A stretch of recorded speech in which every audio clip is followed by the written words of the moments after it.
Bonjour, bienvenue sur l'art du fait maison. Aujourd'hui, je voulais consacrer une vidéo sur les tomates, plus spécialement les semis de tomates et surtout les semis des plantes qui nécessitent du chaud, l'aubergine, le piment et la tomate. Je dirais dans les graines qui sont le plus difficiles à faire germer et les petites plantes les plus difficiles à faire grandir en début de saison, ça reste pour moi les piments, les poivrons. En second, les aubergines et au troisième, les tomates qui sont un petit peu plus faciles à faire grandir. On a un petit peu plus de souplesse quant à la plage de température. Chaque année, le jardin offre ses joies de belles récoltes. Il offre aussi des challenges, toutes les années en règle générale des autres. Cette année, ça a commencé pour nous avec un mois de janvier-février très très sombre, beaucoup plus sombre que d'habitude. Je crois que le mois de février, il y a rarement eu autant de pluie qui est tombée au Portugal. Donc ça a été difficile de faire croître les tomates qui ont germé quelque temps après Noël. Elles sont déjà en terre et puis, pas de chance, sont passés les râteaux-pieds dessous.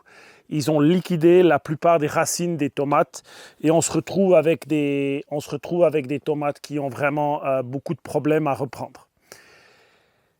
Maintenant, lorsqu'on parle de faire des semis, lorsque c'est le moment, quand c'est que c'est le moment de semer des tomates, des poivrons, c'est toujours une question de l'endroit où on vit et des moyens qu'on a à disposition.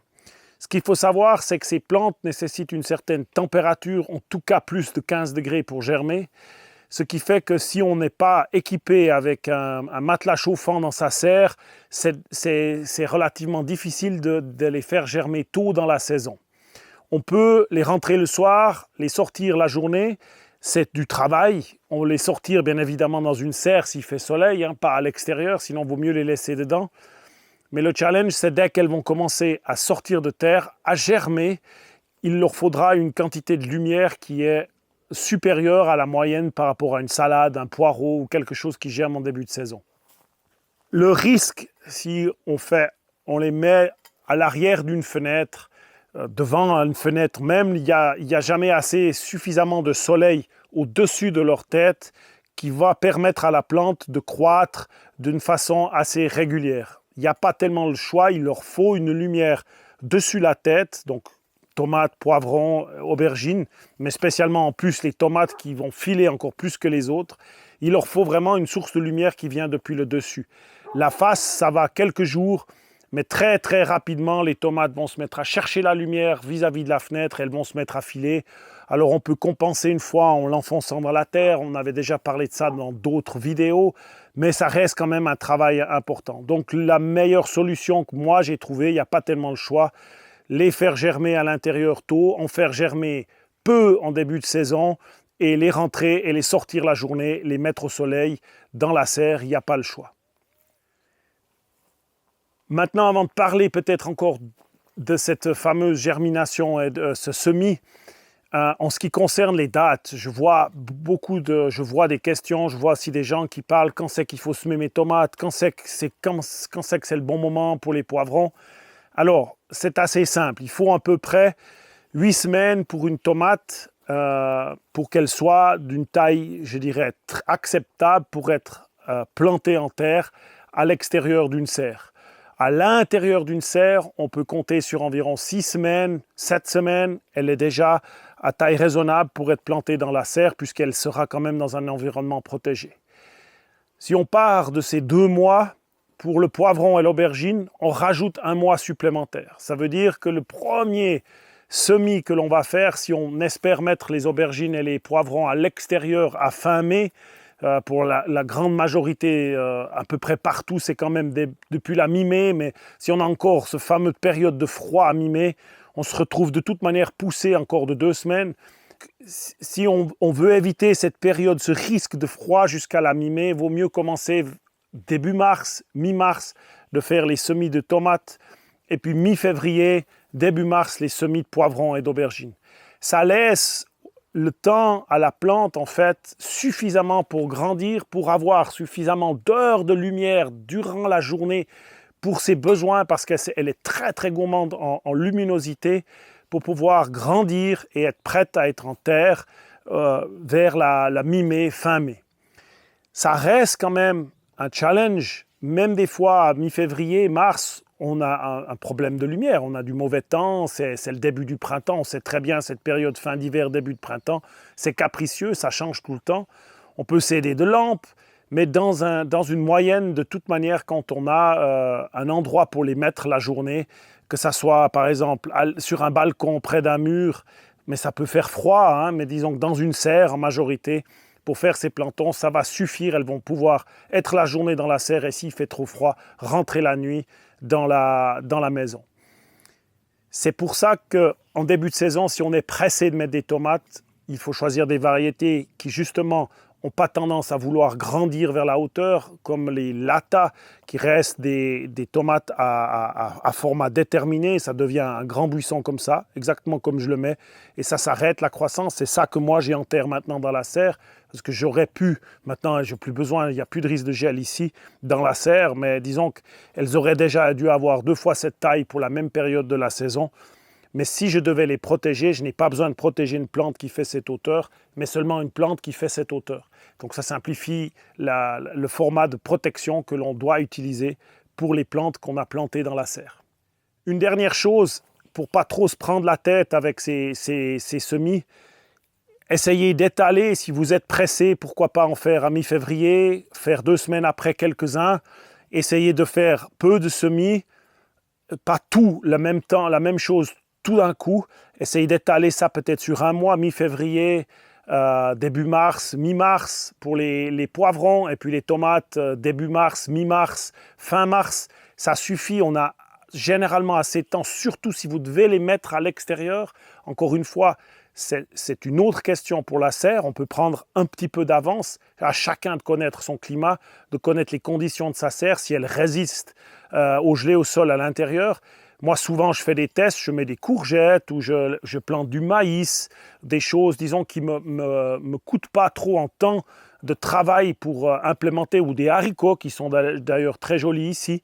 Je les mets et quand viennent les grosses gelées au sol, je regarde un petit peu comment elles réagissent. Mais en général, si vous n'avez pas une forte gelée, elles vont pouvoir résister dans une serre jusqu'à des températures qui vont assez basses. Mais il faut tester les limites de votre serre et de votre microclimat où se situe votre serre. Par exemple ici, la serre, je l'ai souvent dit, elle aurait dû être tout en haut du terrain, mais la terre, il n'y en a carrément pas du tout. Il y a les oliviers.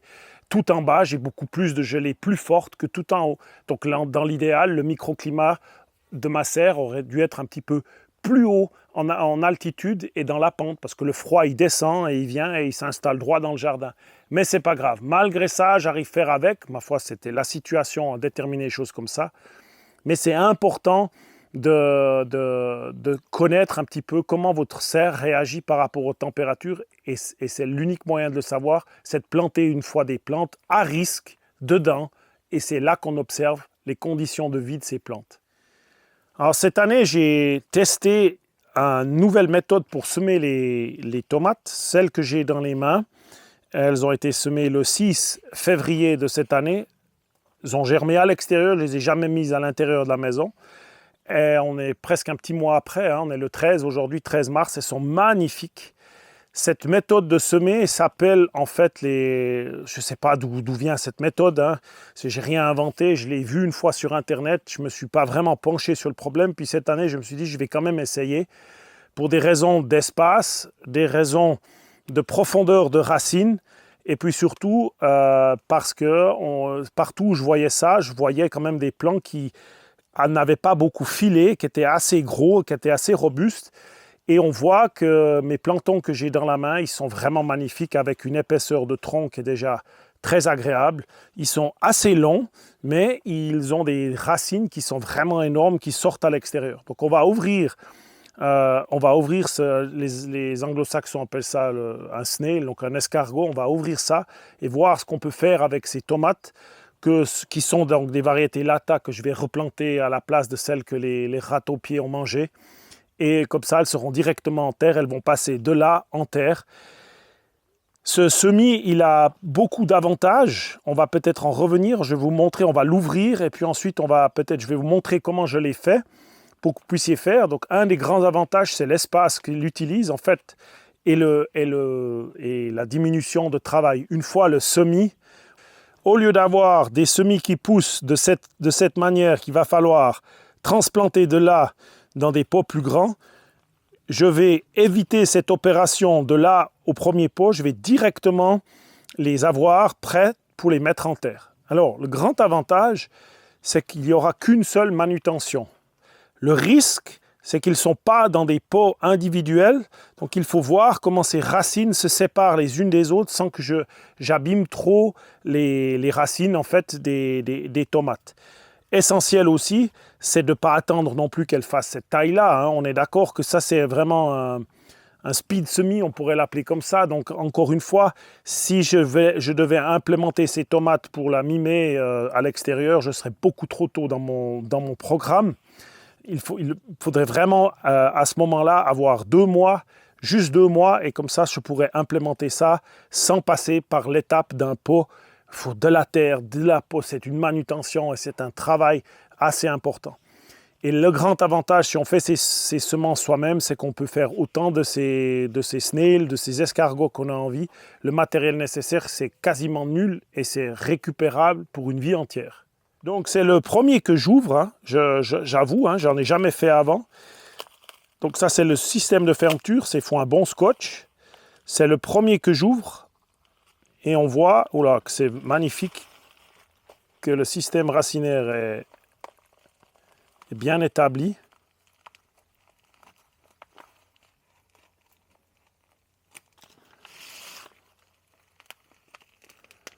Voilà. Donc chaque plant a en tout cas des racines qui vont jusque là. On va voir maintenant, ma terre est humide sans être trop humide. Et on va voir si je peux les séparer de façon efficace. On va peut-être... Ouais, c'est ce que je pensais, les racines sont un petit peu imbriquées les unes dans les autres.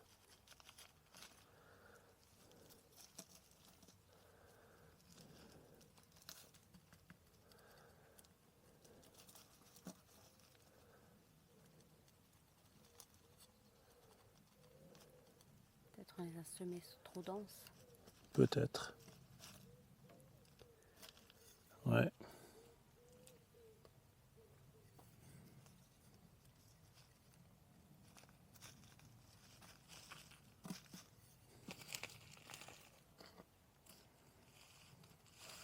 On va peut-être prendre là où c'est moins dense.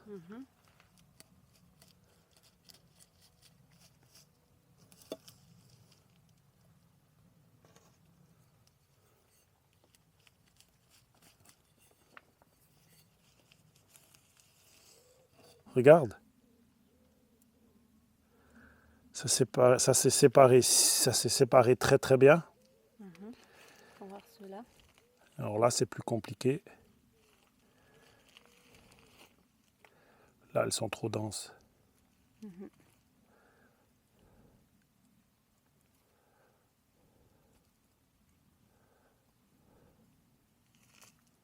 vont, je pense, souffrir quand même. Ouais, je pense. Je vois qu'il faut bien peut-être laisser 3-4 cm entre chaque plant pour qu'ils se divisent assez facilement. C'est assez impressionnant. C'est pas été compliqué. Ceux qui ne sont pas trop très proches l'un de l'autre, ils se sont séparés tout simple. Maintenant, si on y va gentiment, peut-être un peu plus humide que c'était là, on ne devrait pas avoir trop de problèmes. Et surtout, on connaît la vigueur du plant de tomate. Si, malgré que toutes ces racines sont à l'air, une fois que je mets à la terre, demain, il ne faut peut-être pas faire ça en plein midi, mais demain matin, elles seront toutes belles nouveau. Et probablement que la reprise va être fulgurante parce que la racine est déjà très profonde. Elle n'est surtout pas enroulée sur elle-même, hein. Comme on a souvent le problème quand elles sont dans des godets, c'est que les racines se mettent à tourner sur elles-mêmes. Puis ça, c'est une catastrophe pour la croissance des tomates. Donc pas attendre trop longtemps et puis directement passer soit dans un godet, soit en terre. Donc important, c'est de bien préparer, qu'avoir une terre bien meuble et puis de les mettre bien au fond, délicatement. Et moi, je suis persuadé, comme quand on fait un rempotage en pot, que ça va très très bien se passer et qu'elles vont croître. De toute manière, celles que j'avais étaient déjà considérées comme mortes. Donc voilà, c'est mieux de changer. Je suis très satisfait du résultat que ça m'a donné. Il reste peut-être à mon sens un tout petit peu trop de terre dans l'escargot de semis. Il y a très peu de racines que finalement j'ai arrachées. Hein. C'est seulement ça que je vois que j'ai arraché. Il faudrait peut-être avoir une terre un tout petit peu plus humide pour les séparer que ce que j'avais. Il aurait fallu que je les arrose. J'essaierai la prochaine fois. Pourquoi aujourd'hui j'ai parlé de ça? C'est parce que le grand avantage, c'est l'économie de place pour faire ce semis lorsqu'il est nécessaire d'aller directement à l'extérieur. Si c'est semé un peu trop dru, il n'y a pas de souci. On peut aussi éventuellement enlever les chétives, enlever les moins belles, donc faire un espace un peu plus grand pour qu'on n'ait pas les deux troncs qui sont collés l'un à l'autre. Voilà, on peut éclaircir, hein, l'escargot et puis maintenir ça bien au chaud, à la lumière, et les racines, elles sont rapidement en bas. Moi, je pense que c'est une superbe idée lorsqu'on veut passer directement du semis à la plantation sans faire l'étape du transplantage et l'économie de place, parce que sur un espace comme ça, vous avez une quantité astronomique de tomates qui peuvent grandir facilement. C'est pas lourd, c'est transportable, c'est pas léger non plus. Dans une première fois, mettons pas tous les œufs dans le même panier, on considère faire la méthode traditionnelle et puis on peut faire un petit peu un test de ce côté. Moi, j'ai fait ça, c'était pour que vous puissiez avoir cette idée, peut-être cette année pour l'utiliser. C'est pour ça que je fais la vidéo à ce sujet. Promis, dans quelques jours, je fais un post de ces tomates pour savoir comment elles vont. Je mettrai ça probablement d'ici une semaine. Ce qu'il faut pour faire ces semis, c'est très simple. Alors, il faut un papier. Donc ça, c'était en fait un plastique d'un aliment à poules. Une quinzaine de centimètres, la bande, elle fait 15 centimètres. Et la longueur, c'est ce que j'avais à disposition, mais je trouve que c'était pas si mal. Environ 70 centimètres, c'est la longueur de la bande. Donc ça, c'est idéal, à mon avis, pour commencer à faire ces escargots. Le carton, c'est peut-être la seule chose qu'il ne faudrait peut-être pas utiliser. Il faudrait une sorte de plastique, parce que le carton, il aura une grande tendance à sécher extrêmement rapidement et à ne pas garder l'humidité. Mais dans les emballages, on peut trouver des idées où on peut trouver ça. Ça peut être un sac de récupération. Ça peut aussi venir lorsqu'on reçoit les cartons. Des fois, ils sont emballés dans une espèce de Sagex fin, comme ça, une sorte de rouleau de plastique fin. On peut trouver 1000 idées où on va avoir ça. C'est résistant. Il faut une terre un peu plus. Ça, c'est très sec. Quand je fais comme ça, elle reste à peine ensemble. Ça, c'est, à mon sens, trop fin parce qu'au moment où je vais rouler l'escargot, elle va tomber. Lorsque je vais rouler l'escargot, elle va tomber, elle va avoir de la peine à rester dedans. J'ai pris un terreau qui est déjà bien sec, je l'ai humidifié gentiment en le brassant. Et là, lorsque je fais une boule, ça tient quand même relativement mieux ensemble. On voit aussi que j'ai mes mains beaucoup plus sales. Donc c'est à mon avis l'humidité qu'il faut pour faire l'escargot, ça se reste bien ensemble, pour pas que ça soit détrempé non plus. Donc pour procéder, on va simplement mettre une couche d'à peu près 2 cm de terre là, sur le bord, tout le long de la bande.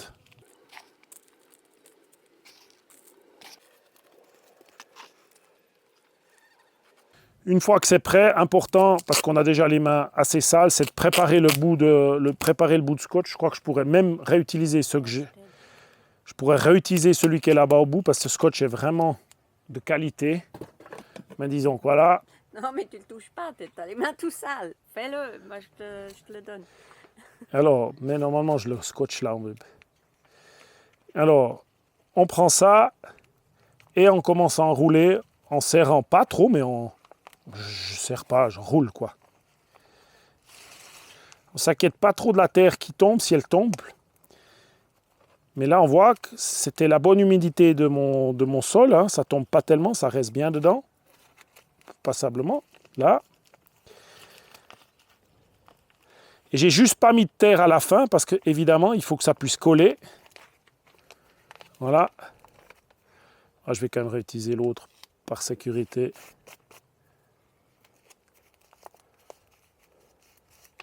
Voilà. Et je le retourne.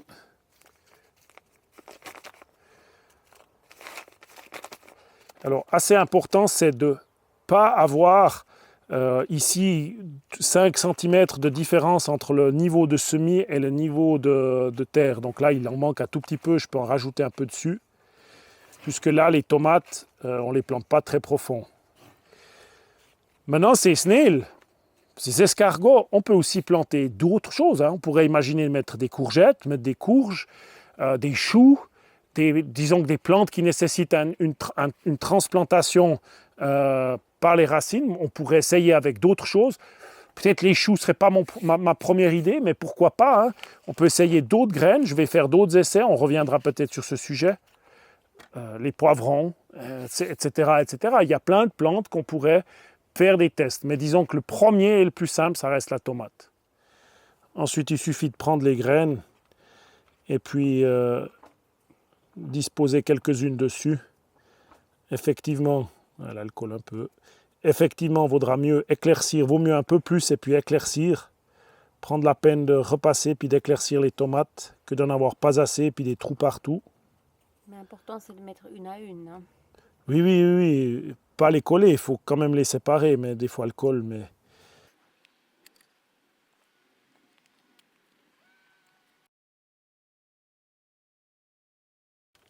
Alors, on saupoudre de terre.